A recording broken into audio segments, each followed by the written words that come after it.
질문을 하나 하겠습니다. 먼 여행지까지, 예를 들어서 서울에서 부산까지 가장 빨리 가는 방법은 무엇일까요? 네, 그렇죠. 네.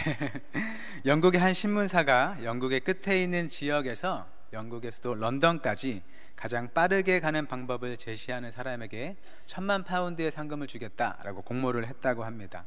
그래서 여러 사람들, 수학자나 교통학자 등의 다양한 사람들이 비행기나 배나 자동차 등의 여러 수단을 제시했는데, 이제 그 사람들이 생각하지 못했던 한 남자의 답변이 모든 사람을 수긍하게 만들었고, 이제 그 사람이 1,000만 파운드의 상금을 가져갔다고 하는데요. 아마 여러분이 이미 아시는 것처럼 좋은 친구와 함께 가는 것입니다 라고 했다고 합니다. 여러 문장으로 변형할 수 있겠죠. 사랑하는 사람과 함께 하는 것입니다, 그렇게 표현할 수도 있겠습니다. 이 답변에 동의가 되시나요? 네. 나를 잘 알아주고 또 나를 받아주고 또 사랑해주는 좋은 친구와 함께 간다면 아무리 먼 여행길이라 하더라도 지루하지 않고 즐겁게 순식간에 갈 수 있을 것 같습니다. 그만큼 우리가 인생에서 경험하는 일들이 그 일 자체로서 우리에게 영향을 주기도 하지만, 그 일을 누구와 함께 경험하느냐에 의해서 즐거운 경험이 될 수도 있고 힘든 경험이 될 수도 있다는 것이죠. 많은 사람들이 말하기를 자기가 하는 일이 힘들기보다 그 일을 함께 하는 사람 때문에 힘들다는 말을 많이 하는 것 같습니다. 사실 일은 할만한데 함께하는 사람과 마음이 잘 안 맞아서 그게 불편하고 힘들다는 것이죠. 여기 계신 분들에게는 좋은 사람과 함께하는 복이 있기를 바라고, 또 여기 계신 분들 자신이 다른 사람들에게 그런 좋은 사람이 되는 복이 있기를 바랍니다. 무엇보다 우리와 함께 하시는 주님 때문에 우리의 인생길이 더 가볍고 행복해질 수 있기를 바랍니다. 오늘 본문은 예수님께서 12제자를 부르시는 장면입니다. 우리가 가진 성경에 있는 제목을 보면 아마 12제자를 세우시다 라고 되어 있을 겁니다. 우리가 보통 예수님께서 제자를 부르셨다 라고 할 때 그 장면을 떠올릴 때 어떤 모습이 생각나시나요? 보통 바다에서 고기를 낚는 사람들을 제자로 부르시는 모습을 떠올릴 것 같습니다. 나를 따라오라, 내가 너희를 사람을 낚는 어부가 되게 하리라 라는 말씀도 함께 떠올리죠. 이미 마가복음 1장에서 예수님께서는 해변에서 베드로와 또 안드레를 부르셨고, 또 야고보와 요한을 부르시는 장면이 있었습니다. 그리고 2장에서는 세리 레위를 부르시는 장면이 있었습니다. 그런데 3장에서 다시 제자를 부르시는 장면이 나오는 거죠. 이제는 예수님께서 우리가 흔히 알고 있는 12제자를 부르시는 것입니다. 본문 13절 말씀입니다. 또 산에 오르사 자기가 원하는 자들을 부르시니 나온지라. 특이한 것은 이전에는 예수님께서 지나가시다가, 즉 해변을 지나가시다가 베드로를 부르고 또 지나가시다가 레위를 부르신 것과는 다르게 예수님께서 산으로 올라가셨고 거기서 제자들을 부르셨다는 것입니다. 이전에는 예수님께서 제자들이 살아가는 현장으로 와서 그들을 제자로 부르셨다면, 이 장면에서는 예수님이 그들을 찾아가지 않고 반대로 예수님이 계신 곳으로 그들을 부르셨다는 것이죠. 여기서 그 장소가 산이라는 것에 잠시 주목했으면 좋겠습니다. 왜 예수님께서는 산에 오르셨고 그곳에서 제자들을 부르셨을까요? 이스라엘에게 이 산은 어떤 의미, 어떤 이미지를 갖고 있었을까요? 마태복음 5장을 보면 예수님께서 산에서 사람들을 가르치는 장면이 나옵니다. 산에서 가르치셨기 때문에 일명 산상수훈 또는 산상보훈이라고 우리가 부르죠. 그 내용의 핵심적인 면은 예수님께서 이스라엘의 율법을 다시 가르치시면서 율법을 완전하게 하셨다는 겁니다. 이제까지 이스라엘이 율법을 형식적으로 받아들이고 또 외적으로 실천하기 위해 노력했다면, 예수님은 율법의 참 의미를 드러내면서 그것을 더욱 온전하고 완전하게 하신 것이죠. 예수님이 이렇게 산에서 율법을 가르치시는 일을 이스라엘 사람들이 들을 때 떠올릴 장면은 아마도 옛날 출애굽 시절에 모세와 이스라엘이 광야의 시내산에서 하나님께로부터 율법을 받는 장면일 것입니다. 그 옛날의 시내산에서 하나님께서 자기네 조상들에게 율법을 주셨던 것처럼 이제 그들을 구원하러 오신 메시아 그리스도께서 산에서 하나님의 율법을 새로이 가르쳐 주시는 것으로 받아들이는 것이죠.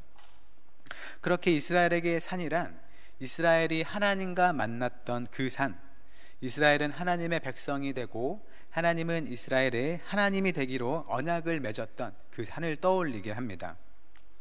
또 복음서들 안에서 산은 예수님께서 한적하게 따로 하나님께 기도드렸던 곳이기도 하고, 또 변화산에서 예수님의 용모가 환하게 변한 사건처럼 이 산은 예수님의 영광이 온전히 드러난 곳이기도 합니다.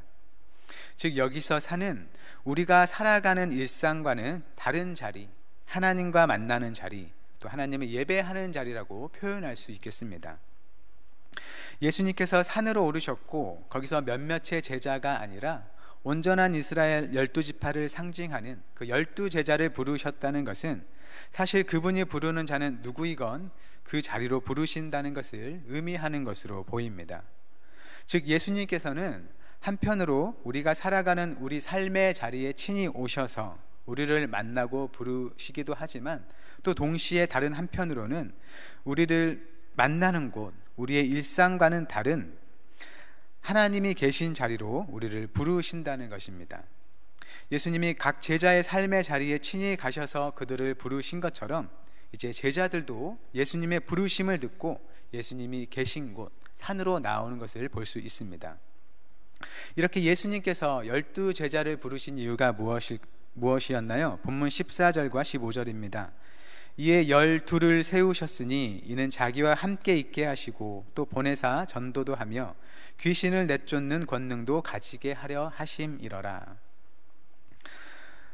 보통 우리는 주님과의 관계에서 우리가 어떤 위치에 있다고 생각하시나요? 모두가 그런 것은 아니겠지만 우리가 구원의 은혜를 받은 만큼 우리는 주님을 위해 살아야 한다, 또 주님을 섬겨야 한다, 주님을 위해 헌신해야 한다 하는 사명감을 가지는 게 일반적일 것 같습니다. 그래서인지 누군가 새로이 예수님을 믿거나 또는 교회에 새로운 사람이 왔을 때 보이는 반응 중에 하나가 저 새로 믿은 성도가 우리 교회에 어떤 봉사의 자리를 채웠으면 좋겠다, 우리 교회를 위해 일할 새 일꾼이 왔구나 하는 식의 생각입니다. 하나님께서 우리를 부르신 그 우선적인 이유를 일을 시키기 위해서인 것으로 보는 것이죠. 한편으로 이런 방향의 생각이 틀리다고만은 하기는 어려울 것 같습니다. 예수님께서 제자들에게 추수할 일꾼을 보내주시라고 아버지께 기도하라 라고 말씀하신 것처럼 지금은 우리가 사람들에게 예수님을 전해야 하고 또 그들을 주님께로 인도해야 할 때이기 때문에 그것을 위해서 교회가 맡은 일을 위해 봉사하는 것은 필요한 일입니다. 그런데 이 시간 본문에서는 주님께서 왜 우리를 부르셨는지 그것보다 앞선 이유가 있습니다. 14절이 말하지요. 이는 자기와 함께 있게 하시고, 즉 예수님과 함께 있게 하시려는 이유입니다.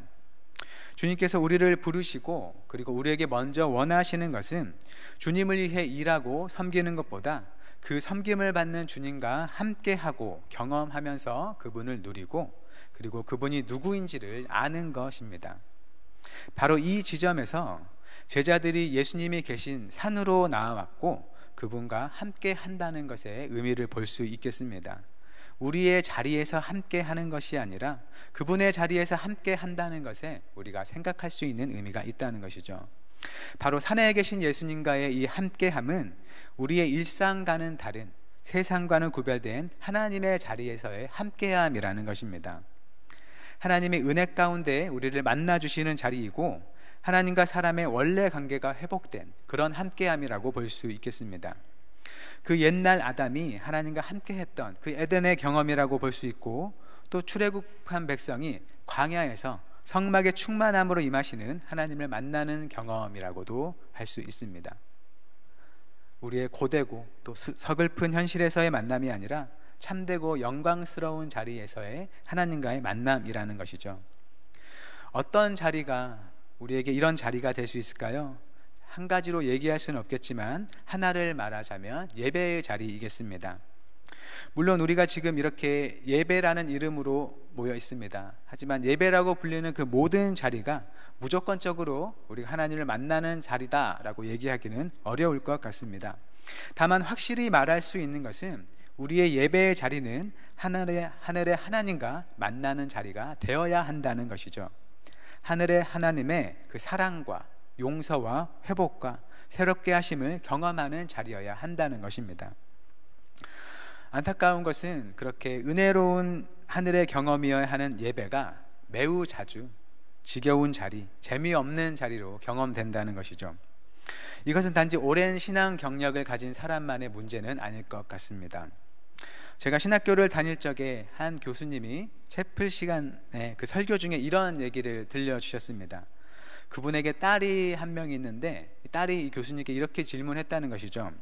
아빠, 우리가 죽으면 나중에 천국에 가는데 천국에서는 어떻게 지내는 건가요? 이 교수님께서는 이 딸의 질문을 받고 아마 요한계시록에 있는 그의 성전에서 밤낮 하나님을 섬기매 라는 구절을 떠올리셨는지 이렇게 대답했다고 합니다. 천국에 가면 날마다 하나님께 예배드리면서 지낸단다. 예.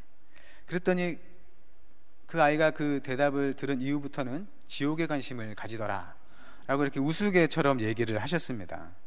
아이나 어른이나 이 예배라는 게 즐겁고 기쁘게 다가오지는 않는다는 것이죠. 하지만 예배라는 이름의 자리에 참여하는 여러분이나 또 예배라는 이름의 자리에서 이렇게 말씀을 전하는 저나 반드시 기억해야 하는 것은 예배는 하나님과의 만남, 함께함이 되어야 한다는 것입니다.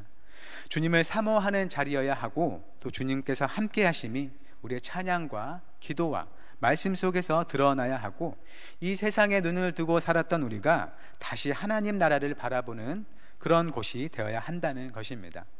이 세상을 뛰어넘는 하나님의 나라를 소망하고 기억하는 자리가 돼야 한다는 것이죠. 우리가 여러 예배로 한영교회에서도 모이는데 그렇게 예배로 모이는 모든 자리에 이러한 은혜가 있기를 바랍니다. 그렇게 예수님과 함께하면서 자연스럽게 이어지는 것이 무엇일까요? 14절에서 말하는 예수님께서 제자를 부르신 두 번째 이유가 무엇인가요? 또 보내사 전도도 하며입니다. 예수님과 함께함을 통해서 하나님의 크신 은혜와 사랑을 경험한 사람을 예수님께서는 세상에 보내시고 주님을 전하게 하시는 것이죠. 이것을 함께함과 연결지어 말한다면 아직 주님과 함께하지 못하는 사람에게 가서 예수님과 함께하는 자리로 초대한다는 것입니다. 내가 예수님을 믿고 그분과 함께했더니 나의 삶이 달라졌다. 그분과 함께했더니 나의 삶이 너무 좋아졌다. 너도 이분과 함께했으면 좋겠다 라고 말하면서 예수님께로 초대하는 것이 전도라는 것입니다. 이런 점에서 예배는 선교를 낳고 또 선교는 다시 예배를 낳는다고 볼 수 있는 것이죠. 하나님과 함께하는 참된 예배가 또 다른 함께함을 낳는 참된 전도로 이어진다는 것입니다. 이런 전도를 누가 할 수 있을까요? 예수님과 함께하는 것이 어떤 것인지 먼저 경험한 사람, 예수님이 누구이신지 예수님과 함께하며 그분을 경험한 사람이 참된 전도를 할 수 있다는 것입니다. 물론 예수님과 함께하지 않는 사람도 우리가 소위 말하는 전도를 할 수 있습니다. 믿지 않는 사람을 교회로 인도할 수도 있고 또 이 사람을 통해서 믿지 않는 사람이 예수님의 이름을 믿게 될 수도 있습니다. 하지만 예수님과 함께하지 않는 사람은 예수님과의 참된 함께함을 보여줄 수는 없습니다. 그 이름을 믿게 할 수는 있지만 사실 그분의 성품이 어떠한지, 그분이 우리를 용서하신 일이 어떤 의미가 있는지, 또 우리가 그분의 능력을 의지해서 어떤 삶을 살아갈 수 있는지, 그 예수님과의 함께함의 실체를 보여줄 수는 없다는 것이죠. 입술로는 예수님을 말하지만 그분과 함께하지 못해서 그분의 성품을 따라 온유함과 겸손함을 보여주지 못하고 또 예수님의 용서를 말하기는 하지만 그분과 함께하며 용서받은 경험을 못해서 남을 용서하지 못하고 앙심을 품은 채로 살아가는 것입니다.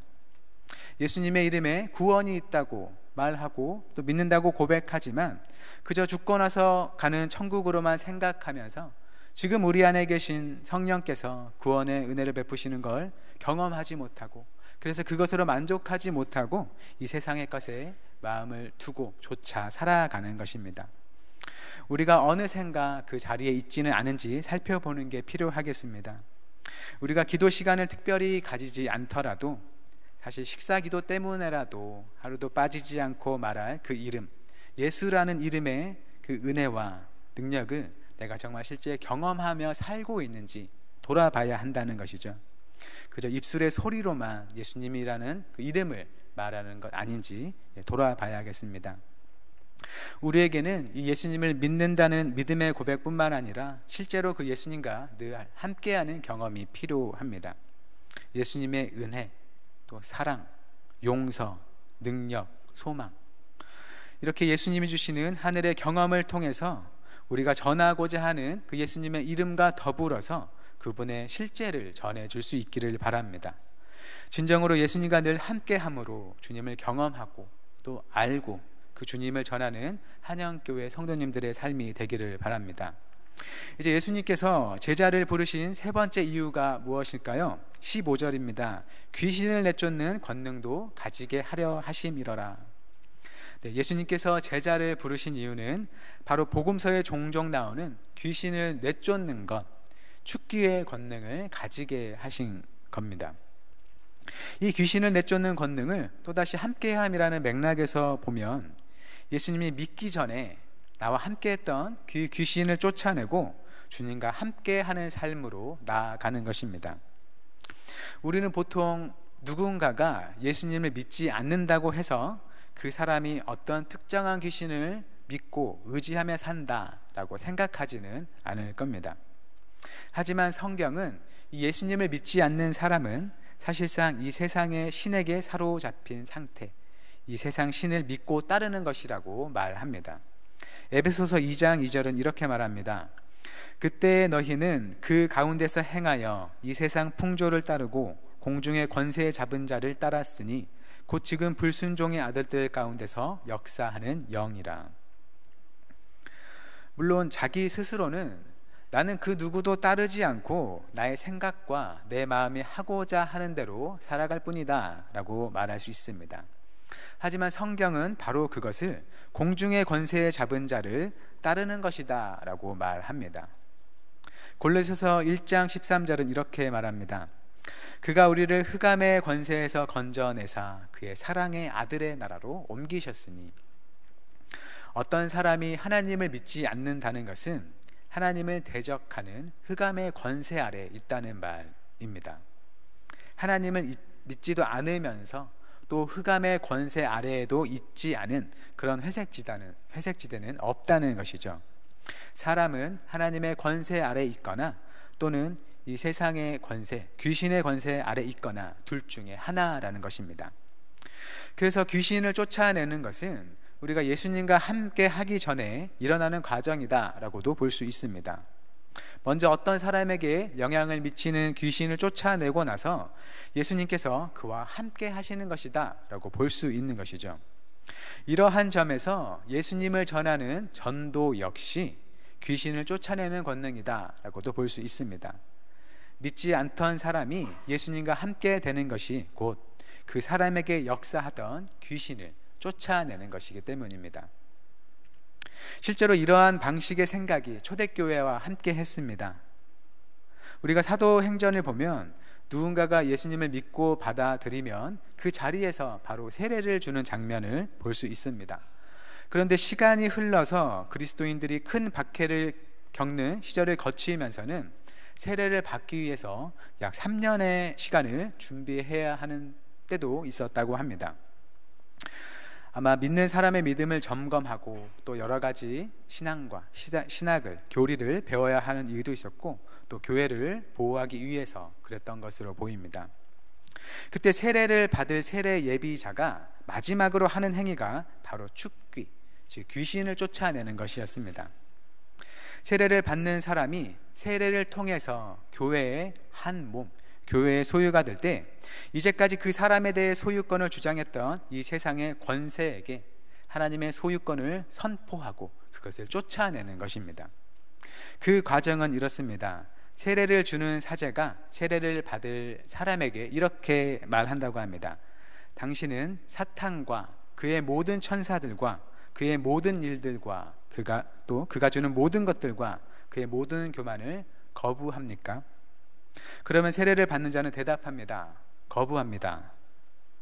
그렇게 세례를 받는 자는 지금까지 자기에게 영향을 미쳤던 그 악의 실제를 인정하고 그것을 거부하는 선언을 하는 것이죠. 그리고 사제는 다시 세례를 받는 사람에게 묻습니다. 당신은 그리스도와 하나로 연합하겠습니까? 이제 세례 받는 자는 네라는 대답을 하고 그가 배운 신앙의 내용과 또 그 신앙을 받아들일 것과 그것에 순종할 것을 고백합니다. 그리고 사제는 세례를 주기 전에 마지막으로 명령합니다. 그분 앞에 엎드려 절하십시오. 그러면 세례를 받는 사람은 이렇게 대답합니다. 저는 성부와 성자와 성령께 엎드려 절합니다. 지금도 우리와 교파는 다르지만 같은 그리스도를 믿고 고백하는 그리스 종교회에서는 세례 예식의 처음 과정에 악령을 쫓는 기도, 사탄에 대한 포기 선언과 단죄, 그리스도를 받아들임이라는 순서가 있습니다. 악령을 쫓아내고 그 자리에 그리스도를 받아들이는 그 순서가 있다는 것이죠. 초대교회의 전통을 그대로 이어오는 것이겠습니다. 그렇게 우리는 우리에게 영향을 미쳤던 이 세상의 권세를 쫓아내고 예수님을 받아들이고 함께함으로 새로운 존재가 됩니다. 이 세상 속에 살 때는 알지 못했던 하나님의 세계에 발을 딛고 살아가는 존재가 된 것이죠. 그렇게 우리는 주님과 함께하는 자가 되었고 또 계속해서 주님과 함께하는 자리에 초대를 받고 있는 것입니다. 그 주님의 초청에 늘 순종으로 응답하는 성도님들이 되시기를 바랍니다. 말씀의 결론을 맺겠습니다. 주님께서 우리를 하나님을 만나는 자리, 하나님과 함께하는 곳으로 부르십니다. 우리의 삶 속에서 함께 하실 뿐만 아니라 우리를 하나님이 계신 곳으로 이끌어서 그곳의 은혜를 누리게 하십니다. 에베소서 2장 5절부터 7절 말씀은 이렇게 말합니다. 허물로 죽은 우리를 그리스도와 함께 살리셨고 너희는 은혜로 구원을 받은 것이라. 또 함께 일으키사 그리스도 예수 안에서 함께 하늘에 앉히시니 이는 그리스도 예수 안에서 우리에게 자비하심으로써 그 은혜의 지극히 풍성함을 오는 여러 세대에 나타내려 하심이라. 하나님께서 허물로 죽은 우리를 예수님과 함께 살리셨고 또 예수님과 함께 하늘에 앉히셨다고 하십니다. 우리는 아직 이 땅을 살아가고 있지만 우리는 하늘에 속하여 하늘에 앉은 자로서 그 하나님의 풍성한 은혜를 여기서 누릴 수 있다는 것이죠. 그렇게 하늘의 주님과 함께 하면서 주님의 은혜, 하나님의 나라를 참으로 경험할 때 주님의 어떤 분이신지를 보여주는 진정한 전도가 일어난다는 것입니다. 그렇게 주님의 권세가 우리를 다스릴 때 우리는 세상의 권세로부터 자유롭게 될 뿐만 아니라 세상을 자유롭게 할 수 있는 것입니다. 예수님이 우리를 부르신 것은 단지 일을 시키기 위함이 아니라 주님께서 우리와 함께 하기 원하시기 때문입니다. 우리가 어떤 상황 속에 있든지 그 하늘의 주님의 부르심에 응답하여 함께 하면서 그 영광과 그 은혜를 경험할 수 있기를 바랍니다. 그렇게 날마다 주님과 함께 하면서 참으로 내가 만난 주님을 세상에 전하며 그 함께함의 자리에 많은 사람을 초대할 수 있기를 바랍니다. 세상을 짓누르는 그 어둠의 권세로부터 많은 사람을 자유롭게 하면서 주님이 함께 하시는 그 주님의 나라를 넓혀나가는 복되고 능력 있는 모든 한영교회 성도님들이 되시기를 바랍니다. 기도하겠습니다. 사랑의 하나님, 주님께서 우리를 부르신 것이 먼저 주님을 알고 그 은혜와 사랑을 누리게 하시기